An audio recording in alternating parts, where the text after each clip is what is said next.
Hello! Good morning sa ating mga katimbahay dyan. Ngayon, Korean cream cheese garlic bread naman ang ating gagawin. Kasi nakikita ko sa mga nagbibinta online, marami nang nagbinta ng ganito. Kaya, kung gusto mong matuto, halika na, samahan mo ako.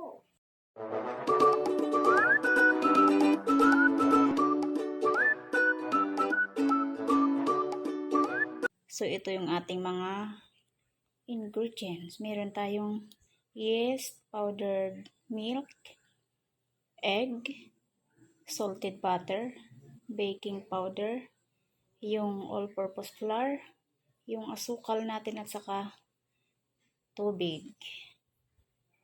At ito naman yung ating pang filling. Meron tayo ditong parsley, itlog, cream cheese, condense, mayonnaise at saka yung minced garlic.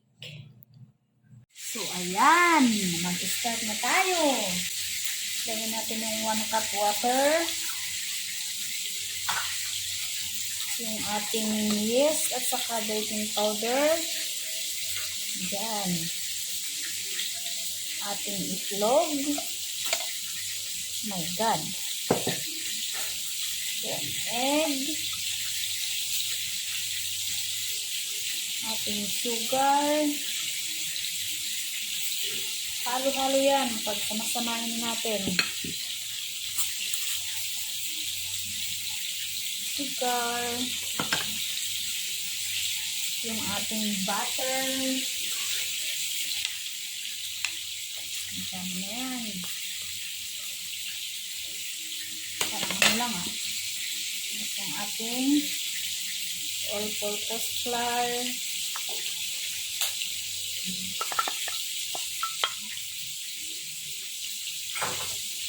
Then, yung ating powdered milk. Yan. Halo-halo.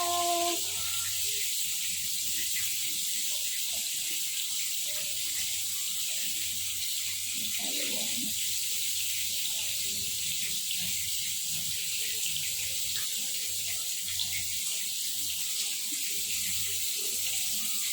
Ayan, kaya imasa na natin. Kailangan yung kamay malinis, syempre. Gagawin natin dito is himas-himas, piga-piga, pisil-pisil. Para masarap.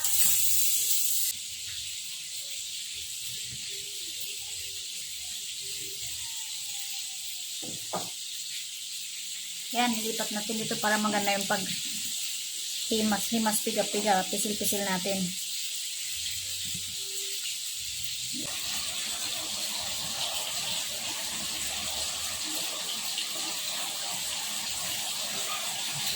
Masa-masa.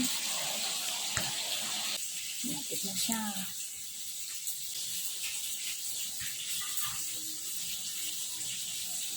Ayan, sige lang.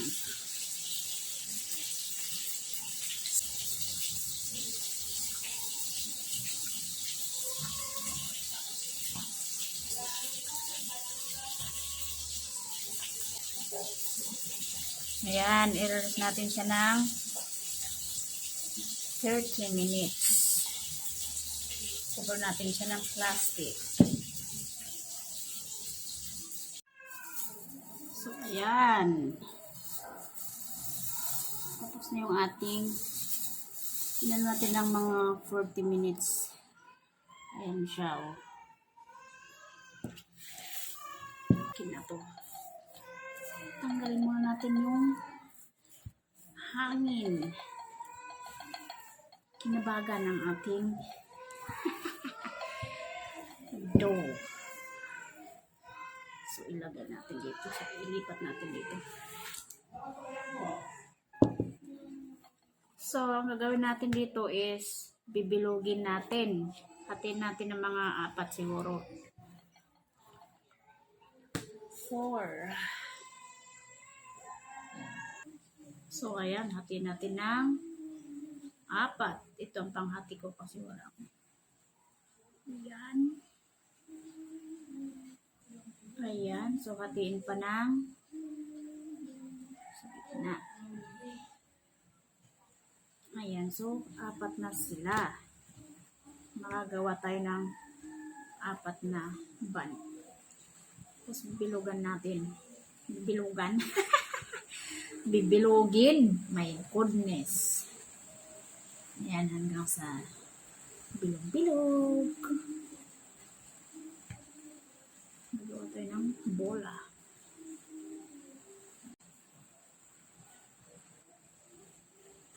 So, ayan. Nabilog na natin sila. Ngayon, ilagay na natin sila sa ating pan. May parchment. Ayan. I-rest natin ulit siya ng 30 to 1 hour. Ayan sila. So, i-cover natin. Tapos, rest ulit ng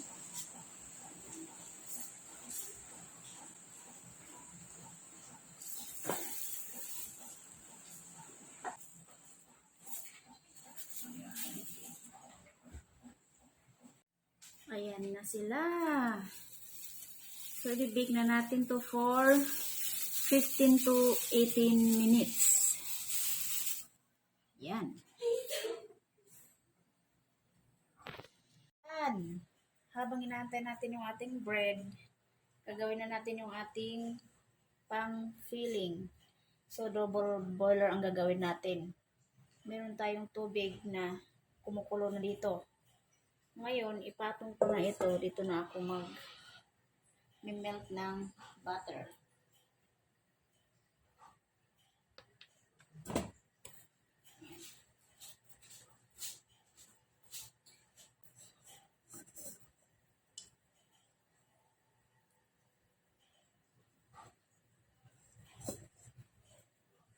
Condense.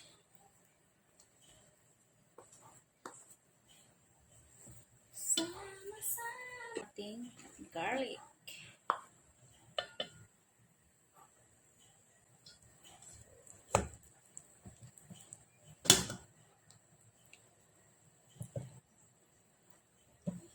Tapos ilagay na natin yung ating parsley.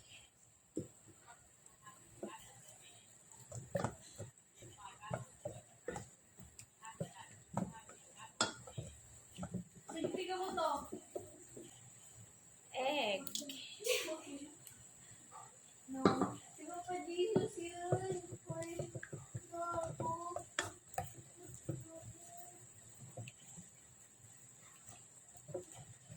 Ayan na, okay na siya.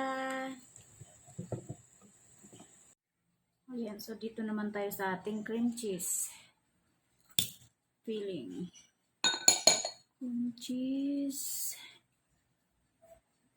Then mayonnaise.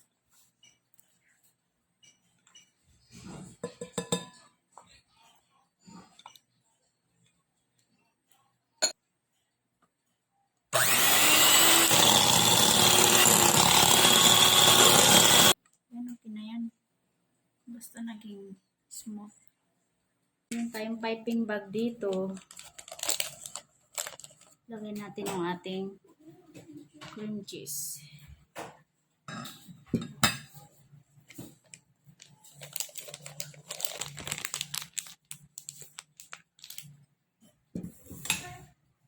Gugupitan natin yung dulo.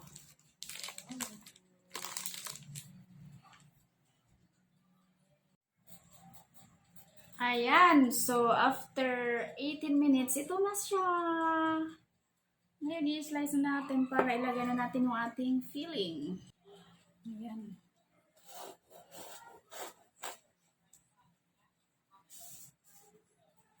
Anim siguro.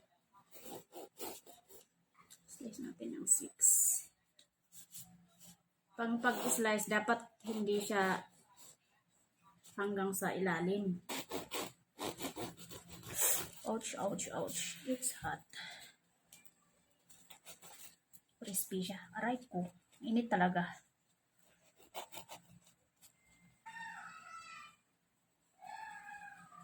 Ayan. Bukas.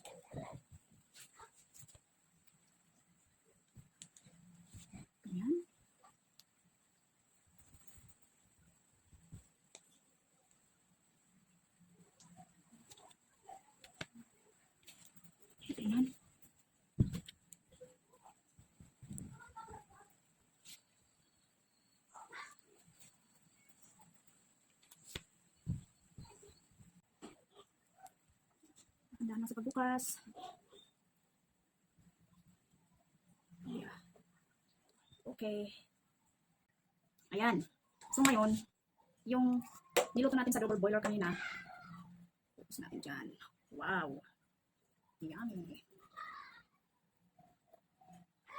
Bango. Naamoy ko na.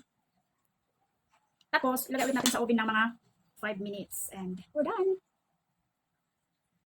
Ayan na, luto na sila. Ayan na yun. Yummy.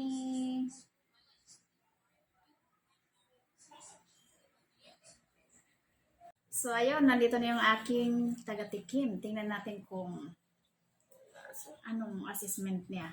Ayan, Ako naman. Oh, look at that. So nice. What?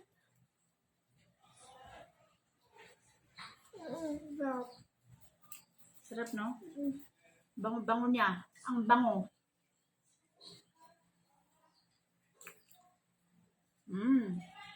Sarap. Sa mga viewers natin. Huwag niyo po kakalimutang mag-like and subscribe. Yun lang po. Salamat.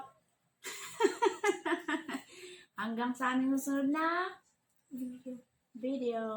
Ang sarap.